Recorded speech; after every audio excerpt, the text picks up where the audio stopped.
Hello.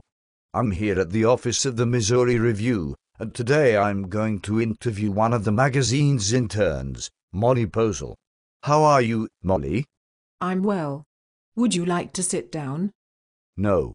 I prefer to stand. I'll remember that. I thought it would be nice to ask you some questions about your work here at the Missouri Review. I understand that each intern who works here chooses a genre. All of the submissions you read will be in that chosen genre. Which genre did you choose? Why did it appeal to you? I chose to read creative nonfiction. It is all that I know how to write, and it seemed like knowing how to write in a genre would make me better at reading that genre. I started reading a lot of nonfiction pieces in middle school. I had some inexplicable interest in coming-of-age Holocaust memoirs. Somehow I made the jump from Anne Frank to David Sedaris. The fact that this huge spectrum of nonfiction writing exists and was made universal to an admittedly odd 14-year-old girl says a lot about the genre's authority. Interesting, Molly. What do you mean exactly by authority? Because the genre is relatively young, it's sometimes presented as a writing trend instead of a smart integration of storytelling tradition and literary techniques. Creative nonfiction is finding its place on a vast timeline of storytelling, and I think it has already made a great impact that will withstand evolving fads.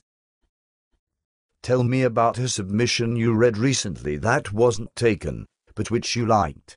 Without getting into specifics, what made it compelling for you? I read a funny essay about a writing circle on the outskirts of Iowa City's literary world. The piece was ultimately rejected. I have received a lot of essays from students and professors whose work revolves around their experience in an MFA program. MFA stories don't usually intrigue me because the only thing less interesting than being up late in a college town with writer's block is reading a description of somebody else in another college town with writer's block.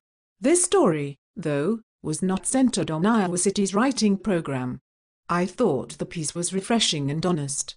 It contained what I think is the essence of creative nonfiction by articulating a story of something that just happened, but presented it in a way that the story became larger than the events.